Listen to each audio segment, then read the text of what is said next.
wabarakatuh. Halo semuanya. Perkenalkan, saya Mita Fiza dari program studi Teknik dan Manajemen Lingkungan Sekolah Vokasi ITB University. Nah, pada video kali ini saya akan memperkenalkan kepada penonton semua mengenai profesi HSE secara lebih dekat. Apa sih itu HSE?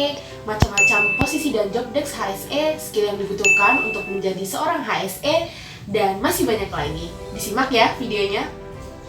Seperti yang kita telah ketahui, HSE atau biasa disebut K3 adalah singkatan dari Kesehatan Keselamatan Kerja atau HSE, Health Safety and Environment, merupakan tenaga kerja teknik berkeahlian khusus yang akan membantu pemerintah untuk mengawasi jalannya pekerjaan di lokasi kerja masing-masing agar sesuai dengan peraturan perundang-undangan yang telah ditetapkan oleh pemerintah.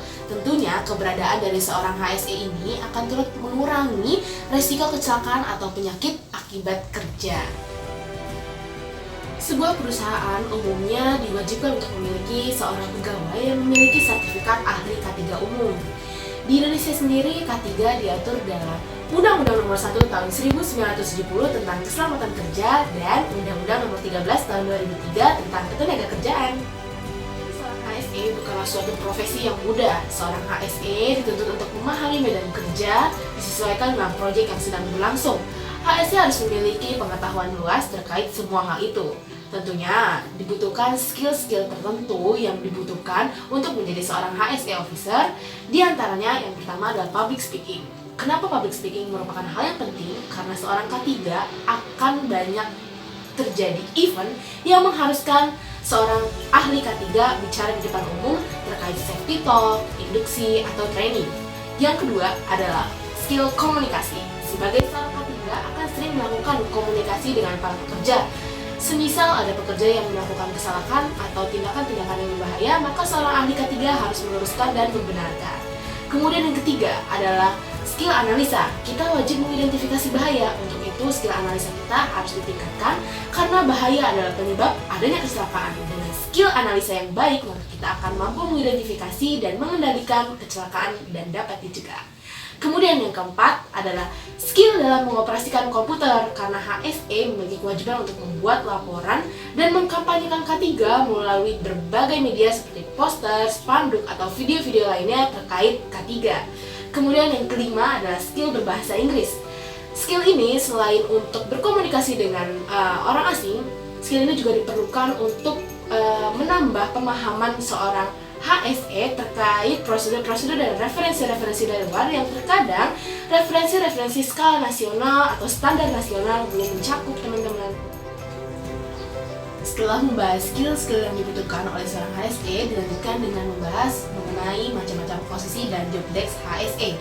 Sebelumnya, jenjang karir HSE dibagi menjadi dua kategori, yaitu kategori struktural dan kategori fungsional.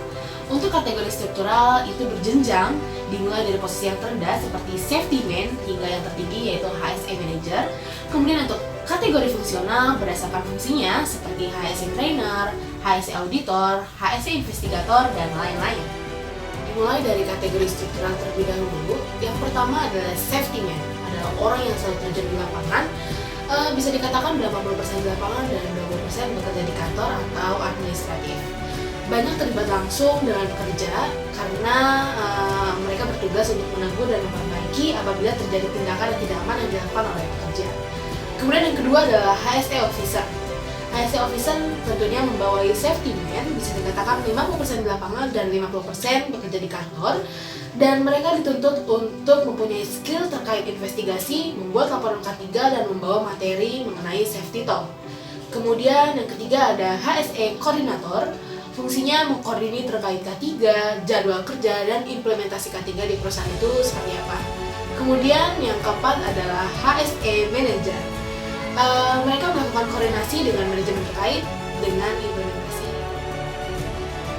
Kemudian masuk ke dalam kategori fungsional dimulai dari HSE trainer.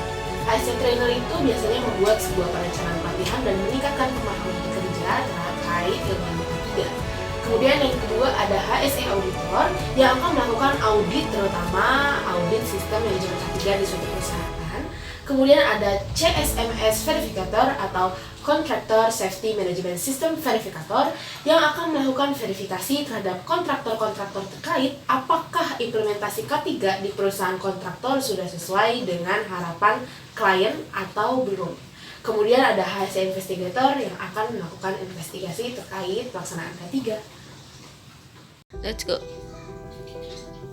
Nah, apa yang sudah disampaikan dalam video ini tentunya masih terdapat banyak kekurangan dan masih banyak hal lain yang belum terbahas mengenai profesi HSE dalam video ini.